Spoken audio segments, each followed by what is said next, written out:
ठीक है, अपना क्वेश्चन है भाई जेई मेन 2025 का। इसमें हम लोग थर्मल एक्सपेंशन की बात करेंगे। Consider a rectangular sheet of solid material length 9 centimetre. Rectangle है, उसका लेंथ कितना है? 9 सेंटीमीटर, और जो उसका ब्रेड्थ है वो है 4 सेंटीमीटर। और इसका coefficient of linear expansion alpha का वैल्यू है 3.1 into 10⁻⁵ kelvin inverse at room temperature. ठीक। The mass of the sheet is 0.1 kg and specific heat capacity CV equal to 900 joule per kilogram per Kelvin. ठीक। if the amount of heat supplied is 8.1 into 10 power 2 joule, then change in area of the rectangular sheet is। आपको change in area का value पता करना है। ठीक है, सबसे पहले Q का वैल्यू क्या ले लेंगे? Q इक्वल टू क्या लिखते हो? M C. सीवी नहीं लिखना था यार, स्पेसिफिक हीट कैपेसिटी को सी लिख देना था बस। ठीक है, M C delta T. M का वैल्यू है 0.1, यूनिट भी डाल देते हैं केजी।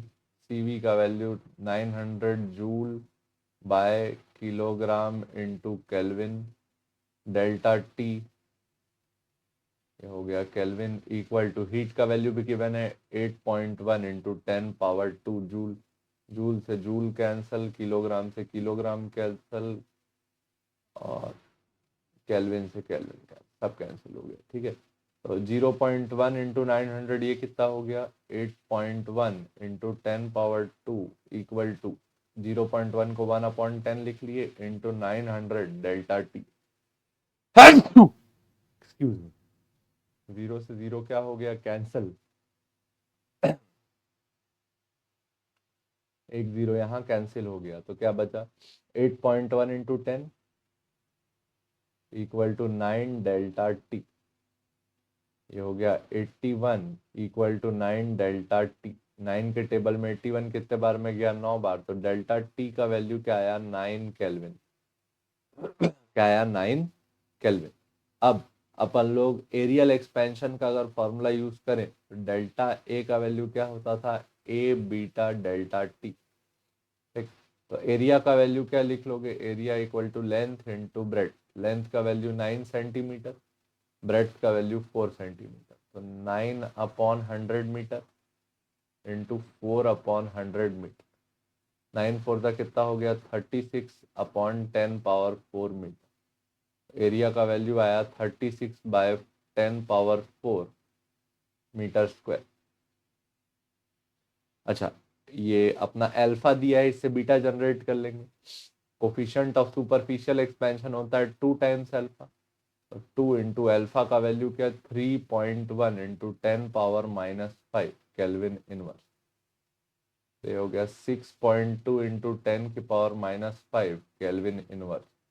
बीटा का वैल्यू 6.2/10 पावर 5 पर केल्विन। तो केल्विन नीचे चलेगी, और डेल्टा टी का वैल्यू क्या आया? 9 केल्विन।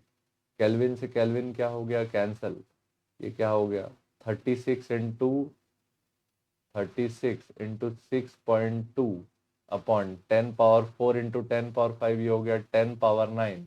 अच्छा, यहाँ भी और 9 भी है, और ये पूरा जो यूनिट आया ये क्या आया? Metre square. ये सबको मल्टीप्लाई कर लेते हैं। 36 9 कितना हो जाएगा?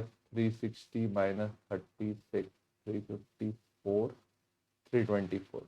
324 into 6.2 upon 10 power 9 metre square.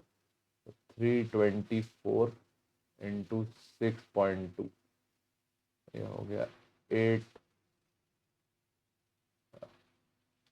2 to the 4, 3 to the 6, 6 4 का 4, 2 कैरी, 6 2 12 और 2 14 का 4, 1 कैरी,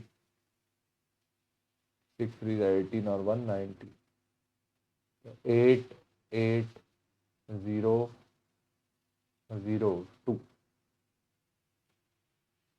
ये क्या आया?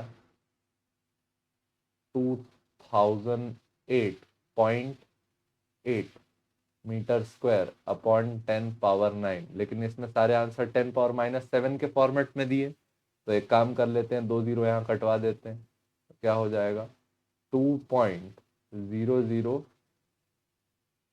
3 जीरो कटवा देते हैं ना, 3 जीरो कटवा देते हैं, 2.0088 इंटू अपॉन में पहले लिख लेते हैं, 3 जीरो कटा है तो नीचे बचा 10 पावर 6 मीटर स्क्वायर, क्या आया 2.0 इंटू 10 पावर -6 मीटर स्क्वायर।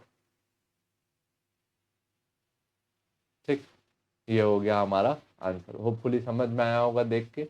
काफी सिंपल सा क्वेश्चन था। पहले हम लोग ने हीट से हम लोग M C delta T equate करके डेल्टा टी का वैल्यू निकाले। एरियल एक्सपेंशन के लिए क्या लिखते हैं, ए बीटा डेल्टा टी। तो ए बीटा डेल्टा टी का वैल्यू ये आ गया। ठीक ठीक भाई, देखने के लिए बहुत बहुत धन्यवाद। जय हिंद।